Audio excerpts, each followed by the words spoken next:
Baik, terima kasih kepada Mbak Dwi Ayu Apriliana, moderator ya. Bismillahirrahmanirrahim. Assalamualaikum warahmatullahi wabarakatuh. Yang saya hormati Bapak Dekan Fakultas Hukum Universitas Borneo Tarakan, Pak Yahya Dr. Ahmad, ya Dr. Yahya Ahmad Zain. Yang saya hormati Pak Pembina BMCC Pak Mansur, dan yang saya hormati Bu Ilma sebagai narasumber dan rekan-rekan BMCC sekalian, Ketua Umum dan seluruh jajaran pengurusnya. Saya minta izin kepada Bu Hilma untuk berbicara terlebih dahulu, karena biasanya yang di akhir itu nanti akan menjadi gongnya di acara webinar. Gongnya itu biasanya di pembicara terakhir. Dan saya berharap nanti dari Bu Hilma kita bisa mendapatkan pemahaman yang lebih mendalam lagi terkait dengan pajak dan e-filing. Nah, kalau saya ini sebagai pembicara pertama biasanya yang dasar-dasar saja, yang umum-umum saja. Saya akan berbicara mengenai pajak dan kepatuhan pajak. Barangkali di sini ada rekan-rekan mahasiswa sekalian yang saat di semester ini menempuh mata kuliah hukum pajak. Kira-kira ini adalah materi yang saya sampaikan di awal-awal pertemuan ketika saya mengajar mata kuliah hukum pajak. Berbicara mengenai hukum pajak ini sebetulnya saya agak kecelakaan saja di Fakultas Hukum UBT ini mengajar hukum pajak, karena memang bukan bidang saya ketika saya S1 dan S2. Saya lebih ke hukum dan hak asasi manusia. Tapi memang kebutuhan di Fakultas Hukum UBT ini, kebutuhan pengajar hukum pajak ini memang besar, sehingga ya saya mengisi kekosongan itu.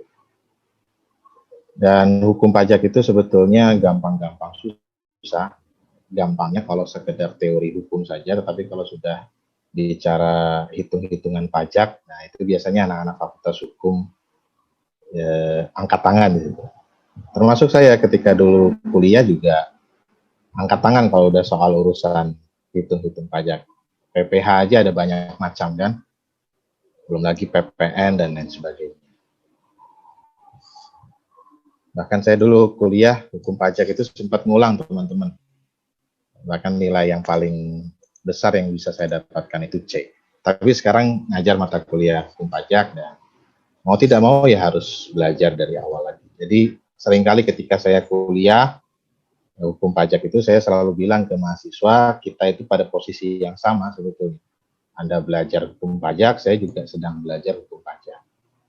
Nah, webinar kali ini saya berharap teman-teman nanti bisa mendapatkan pemahaman mengenai perpajakan dan hukum pajak. Rekan-rekan mahasiswa sekalian, saya ingin mengawali webinar pada kali ini, pembicaraan pada kali ini dengan mengajukan pertanyaan apa yang dimaksud dengan pajak. Ada banyak definisi yang disampaikan oleh para ahli, tapi saya kutip saja dari Undang-Undang Nomor 28 Tahun 2007 tentang Ketentuan Umum dan Tata Cara Perpajakan. Biasanya disingkat dengan Undang-Undang KUP. Apa yang dimaksud dengan pajak? Pajak itu adalah kontribusi wajib kepada negara yang terhutang oleh orang pribadi atau badan yang bersifat memaksa. Jadi wajib dan sifatnya memaksa, berupa kontribusi dari warga negara, ya, dari orang pribadi atau badan terhadap negara, yang bersifat memaksa dan diatur berdasarkan undang-undang dengan tidak mendapatkan imbalan secara langsung dan digunakan untuk keperluan negara bagi sebesar-besarnya kemakmuran rakyat. Jadi kalau dalam perspektif, kalau kita lihat definisi pasal 1 Undang-Undang KUP ini, itu dalam perspektif warga negara. Jadi bahwa pajak itu adalah kontribusinya warga negara kepada negara. Kalau dalam perspektif negara, maka pajak itu adalah pungutan yang dipungut oleh negara terhadap atau dari warga negara. Jadi, di mana kontribusi wajib warga negara terhadap negara ini bersifat memaksa, diatur berdasarkan undang-undang atau dipungut berdasarkan undang-undang dengan ketentuan tidak mendapatkan imbalan secara langsung. Jadi manfaat yang dirasakan tidak bisa dirasakan secara langsung oleh si pembayar pajak. Beda dengan retribusi, ya kalau teman-teman parkir, itu ada retribusi yang harus teman-teman bayar. Kalau retribusi itu imbalannya atau prestasinya itu bisa dirasakan secara langsung oleh si pembayar retribusi. Saya parkir, kemudian saya bayar retribusi. Tapi kalau pajak kan tidak bisa kita rasakan secara langsung. Jadi dari definisi itu ada beberapa unsur-unsur pajak. Yang pertama adalah dia adalah kontribusi atau iuran, kalau dalam perspektif warga negara. Lalu diberikan kepada negara atau dipungut oleh negara dan diatur berdasarkan undang-undang, tidak bisa seenaknya, harus tertera di undang-undang terlebih dahulu. Dapat dipaksakan, tidak ada kontraprestasi langsung untuk membiayai pengeluaran pemerintah dalam menjalankan pemerintahan dan bagi sebesar-besarnya kemakmuran rakyat. Nah, pertanyaan selanjutnya yang kemudian kita ajukan adalah, mengapa kemudian negara harus mengenakan pajak kepada warga negaranya? Rekan-rekan mahasiswa sekalian, berbicara mengenai negara ini ada yang namanya pemerintah sebagai pemimpin di suatu negara, di mana tugas dan fungsi dari pemerintah itu adalah pertama misalnya melaksanakan ketertiban di masyarakat, mengusahakan kesejahteraan dan kemakmuran rakyat. Lalu dalam rangka pertahanan menjaga kemungkinan serangan dari luar. Oleh sebab itu kemudian negara dilengkapi alat pertahanan dan menegakkan keadilan. Nah, dalam rangka menjalankan seluruh fungsi tersebut, maka negara membutuhkan yang namanya dana, sumber daya alam, baik sumber daya alam maupun sumber daya manusia.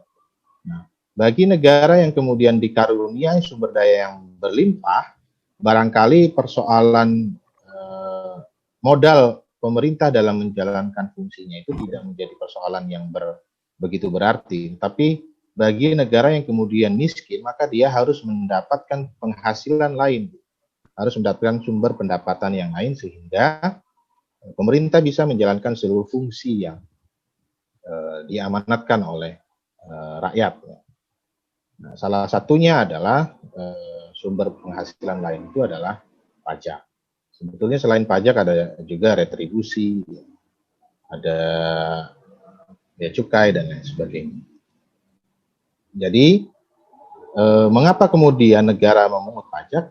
Jawabannya adalah karena untuk membiayai pengeluaran umum yang dilakukan oleh pemerintah dalam menjalankan fungsi-fungsinya. Dari situ kita bisa menarik kesimpulan, secara teori ya, ada dua fungsi pajak. Yang pertama adalah fungsi budgeter, di mana ini adalah fungsi utama dan fungsi pokok dari pajak. Bahwa pajak itu adalah sarana atau alat untuk memasukkan dana secara optimal ke kas negara berdasarkan undang-undang. Jadi untuk memasukkan atau menjadi sumber pendapatan utama bagi negara, ke kas negara, sehingga negara dalam hal ini pemerintah bisa menjalankan seluruh fungsi-fungsinya. Dan fungsi ini adalah fungsi yang utama. Mengapa? Karena secara historis fungsi inilah yang sebetulnya di awal-awal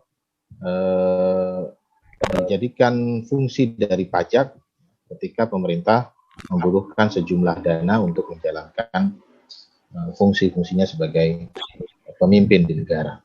Lalu yang kedua adalah fungsi reguleran sebagai fungsi tambahan. Apa itu fungsi reguleran? Fungsi reguleran ini adalah bahwa pajak itu digunakan sebagai alat untuk mengatur hal-hal tertentu sehingga untuk mencapai tujuan tertentu.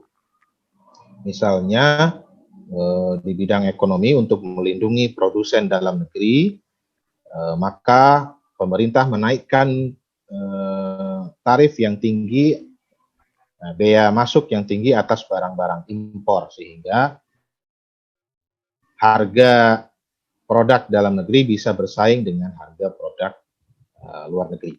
Di bidang sosial misalnya, minuman beralkohol itu dikenakan pajak yang tinggi sehingga hanya orang-orang tertentu saja yang bisa menikmati alkohol. Jadi tidak semua kalangan bisa menikmati alkohol. Ini adalah fungsi dari pajak yang kedua, yakni fungsi reguler. Lalu yang selanjutnya yang ketiga, mengapa atau atas dasar apa kemudian negara memungut pajak? Apa yang menjadi dasar pembenaran bagi negara untuk memungut pajak dari warga negara?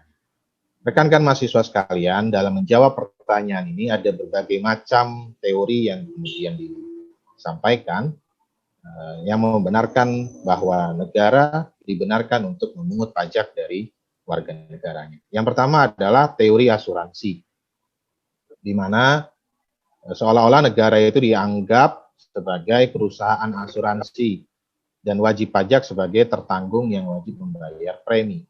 Jadi premi ini dianggap sebagai pajak. Siapa yang membayar pajak, maka dia akan dilindungi oleh negara. Ini teori ini ada kelemahan sebetulnya. Kelemahannya adalah tidak tepat kalau teori ini ditujukan untuk pembenaran pemungutan pajak. Kalau dijadikan pembenaran pemungutan retribusi itu tepat, karena manfaat yang dirasakan bisa secara langsung. Beda dengan pajak. Kalau kita membayar pajak kan tidak langsung mendapatkan manfaat.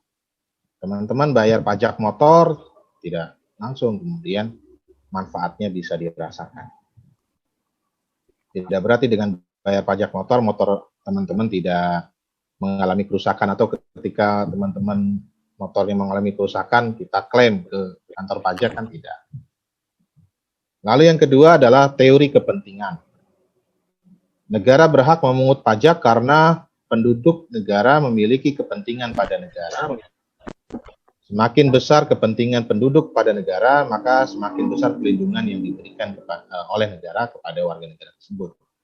Sehingga makin besar pula pajak yang dibayarkan. Ini juga teori ini mengandung kelemahan.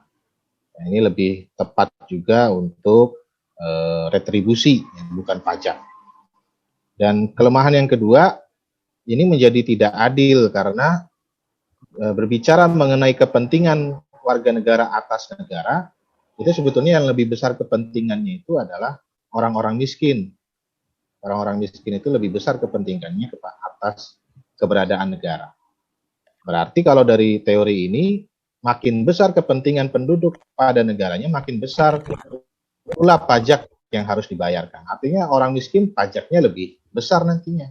Ini kan tidak adil, sehingga tidak tepat kemudian menjadi dasar pembenaran bagi pemungutan pajak. Lalu yang ketiga adalah teori bakti. Negara terbentuk karena adanya perjanjian masyarakat ya, untuk membentuk negara, dan kemudian warga negara atau masyarakat memberikan kepercayaan kepada negara untuk mengatur seluruh kepentingan mereka, melindungi hak-hak mereka, dan sebagai bakti masyarakat atau sebagai bentuk percayanya masyarakat kepada negara, maka warga negara ini kemudian menunjukkan baktinya kepada negara dengan membayarkan pajak, karena selama ini negara bertugas menyelenggarakan kepentingan mereka, sehingga sebagai bakti warga negara terhadap negara, salah satunya adalah dengan membayar pajak. Barangkali teori ini tepat juga kemudian untuk dijadikan dasar pembenaran atas pemungutan pajak yang dilakukan oleh negara. Lalu yang selanjutnya adalah teori bakti, teori daya beli ya, teori bakti tadi sudah, teori daya beli, di mana pemungutan pajak disamakan dengan pompa. negara mengambil daya dari rumah tangga masyarakat untuk untuk kepentingan rumah tangga negara, dan kemudian dibalik kepada masyarakat dengan maksud untuk melihara kehidupan masyarakat. Teman-teman kalau menggunakan pompa kan mengambil air dari bawah, kemudian ditarik ke atas, tapi kemudian air itu untuk penanaman misalnya. Nah, itu kan itu juga pajak. Jadi rumah tangga masyarakat ini punya daya beli. Nah, inilah yang kemudian dipungut oleh negara, diambil oleh negara untuk kepentingan rumah tangga negara dalam menjalankan fungsi-fungsinya. Dan pada akhirnya dengan negara atau pemerintah bisa menjalankan fungsi-fungsinya ini, diharapkan masyarakat mendapatkan manfaat dari situ. Lalu yang selanjutnya adalah teori daya pikul. Pemungutan pajak dapat disamakan, seseorang memiliki, next slide. Nah, seseorang memiliki kewajiban untuk membayar pajak ketika orang tersebut telah mampu memenuhi kebutuhan primernya. Ini biasanya untuk pajak penghasilan.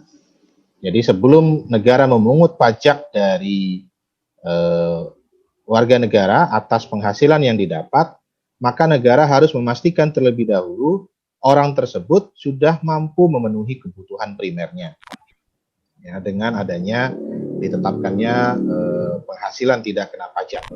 Jadi total keseluruhan penghasilan neto selama setahun kemudian dikurangi dengan PTKP atau penghasilan tidak kena pajak. Kalau kemudian ternyata hasilnya adalah minus, maka negara tidak boleh memungut pajak dari warga negara tersebut karena PKP-nya itu minus, penghasilan kena pajaknya minus. Ternyata penghasilan neto dalam setahunnya itu masih di bawah penghasilan tidak kena pajak. Penghasilan tidak kena pajak itu adalah penghasilan yang ditetapkan oleh pemerintah, ukurannya untuk memenuhi kebutuhan primer dari seorang warga negara dan dengan tanggungan-tanggungan yang dimiliki.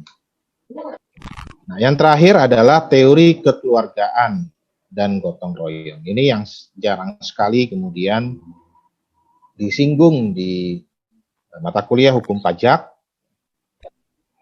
yakni teori kekeluargaan dan gotong royong. Ini berdasarkan falsafah negara kita, yakni Pancasila, yang mengandung sifat kekeluargaan dan kegotong royongan. Bahwa pajak itu sebetulnya salah satu bentuk kegotong royongan masyarakat kita. Untuk apa? Untuk keperluan bangsa dan negara. Itu adalah teori-teori yang membenarkan negara untuk memungut pajak dari warga negara. Ini saya sampai jam berapa ya, teman-teman? Sampai jam 10.40 ya. Masih ada waktu ya. Iya, Pak. Baik, ini agak panjang, jadi saya minta waktu sedikit lagi. Yang selanjutnya adalah apa yang harus kemudian diperhatikan negara ketika akan memungut pajak. Next slide. Yang pertama ini adalah teori yang disampaikan, saya lupa lagi, Adam Smith ya kalau nggak salah. Teorinya itu the four maxim. Yang pertama adalah asas yang perlu diperhatikan oleh negara adalah asas equity atau equality, keadilan dan kesamaan. Pemungutan pajak hendaknya dilakukan secara seimbang dengan kemampuan, seimbang dengan penghasilan yang dinikmati, dan negara tidak boleh bertindak diskriminatif terhadap wajib pajak. Jadi harus sama dalam arti ketika seseorang A gitu ya, seorang yang bernama A itu memiliki penghasilan sekian, maka dan tanggungan sekian, maka pajak yang dipungut juga sekian. Itu juga harus sama dengan yang memiliki kriteria yang sama. Itu yang harus diperhatikan oleh negara ketika memungut pajak. Yang kedua adalah asas certainty, di mana pajak yang harus dibayarkan harus terang dan pasti diatur oleh hukum. Dan yang ketiga asas convenience of payment, di mana pemerintah hendaknya memperhatikan saat-saat yang paling baik bagi si pembayar pajak untuk membayar pajak kepada negara.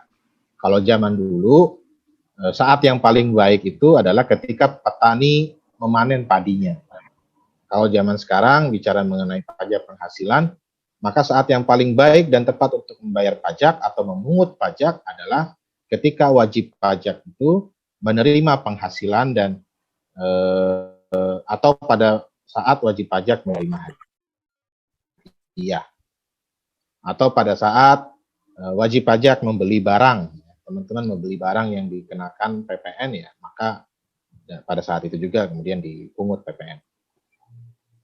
Lalu yang terakhir adalah asas efisiensi, di mana pemungutan pajak harus dilakukan dengan usaha yang sehemat mungkin. Jangan sampai kemudian biaya yang dikeluarkan untuk memungut pajak lebih besar dari pajak yang dipungut. Ini kan jadi tidak efisien.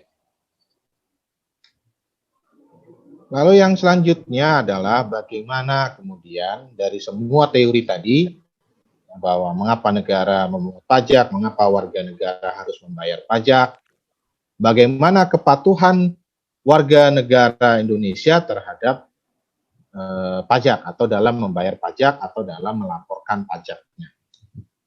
Rekan-rekan mahasiswa sekalian, negara kita pernah melakukan reformasi besar-besaran di bidang perpajakan pada tahun 1983 yang mengganti sistem perpajakan pada masa warisan kolonial Belanda, kolonial penjajahan pada masa itu, diganti dengan sistem perpajakan yang lebih sesuai dengan semangat falsafah negara kita, yakni Pancasila. Di mana kalau pada masa dulu, pajak itu menganut sistem pemungutan official assessment system. Apa itu? Yang menghitung, yang memungut, yang menentukan pajak seseorang itu adalah official negara. Dalam hal ini adalah fiskus, pemungut pajak. Berbeda dengan ketika sudah adanya reformasi perpajakan, di mana sistem pemungutan pajak itu lebih cenderung pada self-assessment. Sebagai warga negara yang menghitung pajak kita dan yang membayarkan pajak kita sendiri dan melaporkan pajak yang kita bayarkan. Jadi kita sendiri yang memiliki kesadaran untuk melaporkan, menghitung, membayar pajak yang menjadi utang kita kepada negara, pajak yang terutang. Rekan-rekan mahasiswa sekalian, berbicara mengenai self-assessment system tadi adalah sistem pemungutan pajak di mana wajib pajak diberikan kepercayaan untuk menghitung, membayar, melaporkan sendiri jumlah pajaknya. Dan terkait dengan hal itu, dari data yang dimiliki oleh Ditjen Pajak, Kementerian Keuangan, bahwa kepatuhan wajib pajak semakin tahun itu semakin meningkat. Bahkan pada tahun 2020 saja, di masa negara kita dilanda pandemi, tingkat kepatuhan atau rasio kepatuhan pajak dalam hal pelaporan surat SPT tahunan, ya, surat pemberitahuan SPT tahunan pajak, itu meningkat menjadi 78%. Meningkat dibanding 2019, hanya 73%. Ya, meskipun sebetulnya itu masih di bawah target pada tahun 2020, targetnya itu sebetulnya 80%, tetapi yang tercapai 78% saja. Tapi kendati demikian, 78% itu juga sudah termasuk baik karena meningkat dibandingkan 2019. Nah, rekan-rekan mahasiswa sekalian, sebetulnya apa saja sih, next slide, faktor-faktor yang mempengaruhi kepatuhan wajib pajak kepada negara untuk membayar, menghitung sendiri, membayar sendiri, dan melaporkan sendiri pajaknya kepada negara. Yang pertama adalah faktor yang mempengaruhi itu adalah kesadaran dari wajib pajak itu sendiri. kesadaran wajib pajak itu merupakan kondisi di mana wajib pajak itu secara sadar ya, mengetahui, memahami, dan melaksanakan ketentuan perpajakan yang benar dan secara sukarela, tidak dipaksakan. Dan kesadaran ini tentu akan sangat berkaitan dengan pengetahuan dan pemahaman warga negara atau wajib pajak terhadap ketentuan perpajakan. Pengetahuan dan pemahaman pajak merupakan proses di mana wajib pajak memahami tentang perpajakan, kemudian menerapkan pengetahuan tersebut untuk mengikuti semua ketentuan-ketentuan pajak yang diatur di dalam undang-undang. Yang kedua, faktor yang mempengaruhi kepatuhan pajak adalah sanksi pajak. Pemberian sanksi pajak kepada wajib pajak yang melanggar peraturan perpajakan, entah itu berat, sedang, ringan, ya, merupakan salah satu cara yang efektif untuk memaksa kepatuhan wajib pajak. Kalau tidak ada sanksi, saya yakin sulit kemudian untuk kita bisa meningkatkan kepatuhan pajak. Ini juga yang perlu diperhatikan. Apakah kemudian sanksi yang diberikan itu ringan atau berat? Kalau semakin ringan, biasanya orang semakin enggan untuk menjalankan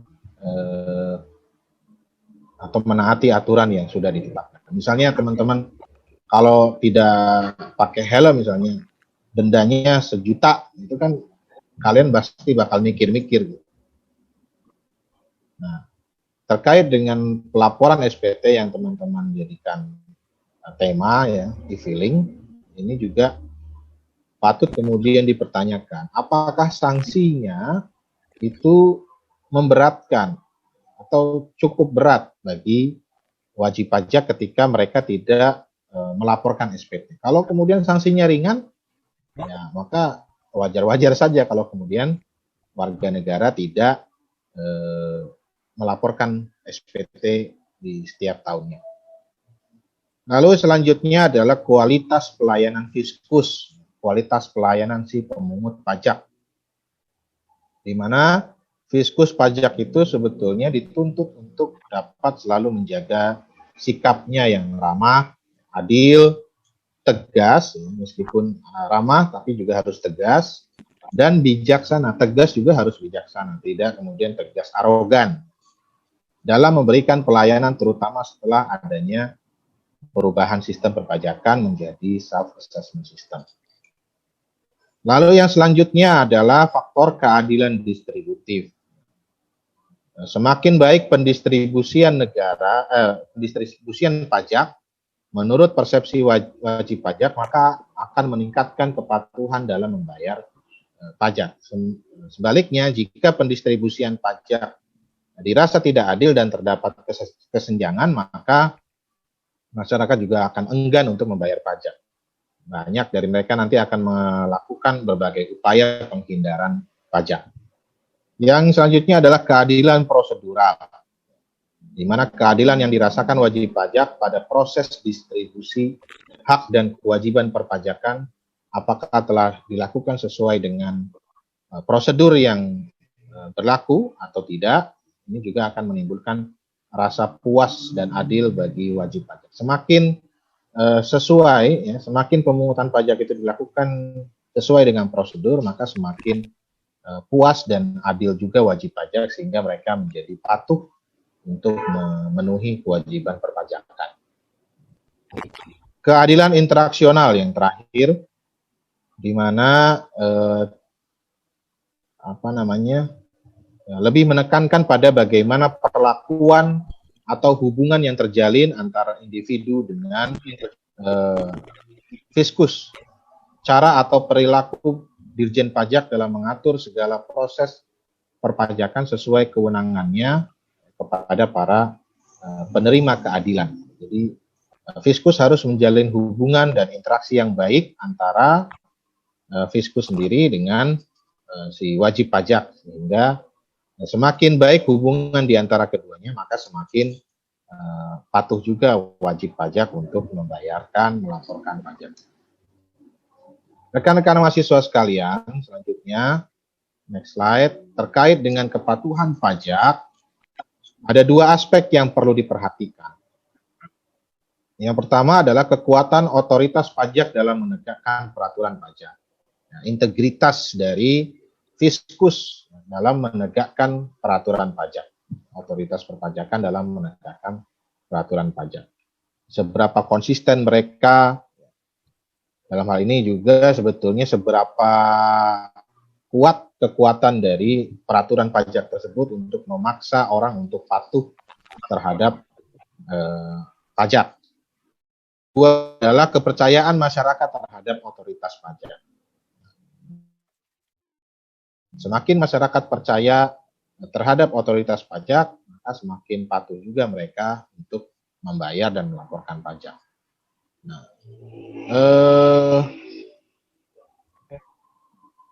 bila keduanya, baik otoritas pajak maupun masyarakat, itu berada pada titik yang minimal, maka dipastikan kepatuhan pajak itu rendah. Kalau otoritas pajak itu integritasnya tidak baik, maka tentu dan masyarakat juga tidak percaya dengan otoritas pajak, maka pasti kepatuhannya akan sangat rendah. Sedangkan ketika keduanya pada titik maksimal, otoritas pajaknya punya integritas yang baik, undang-undang pajaknya juga baik, masyarakat juga percaya dengan otoritas pajak, maka kepatuhan pajaknya itu cenderung bisa tinggi, cenderung pada titik yang tertinggi. Bila keduanya, baik antara otoritas pajak dengan masyarakat itu berada pada titik yang biasa-biasa saja, ya kepatuhannya biasa-biasa saja dan berpotensi untuk menurun. Apabila kekuatan otoritas pajak mencerminkan fairness, maka kepatuhan berpotensi meningkat. Jadi misalnya masyarakat rendah ya, kepercayaan terhadap otoritas pajak, tetapi kekuatan otoritas pajaknya ini baik, maka berpotensi kepatuhan pajak itu akan meningkat seiring dengan kepercayaan masyarakat kepada otoritas pajak. Kira-kira itu yang bisa disampaikan secara teoritis saja mengenai pajak dan mengapa kemudian negara memungut pajak, apa yang membenarkan negara kemudian memungut pajak dari warga negara, dan bagaimana dengan kepatuhan warga negara dalam membayarkan dan melaporkan pajaknya. Saya rasa sekian yang bisa disampaikan, nanti selebihnya kita akan diskusi. Billahi taufiq wal hidayah. Assalamualaikum warahmatullahi wabarakatuh.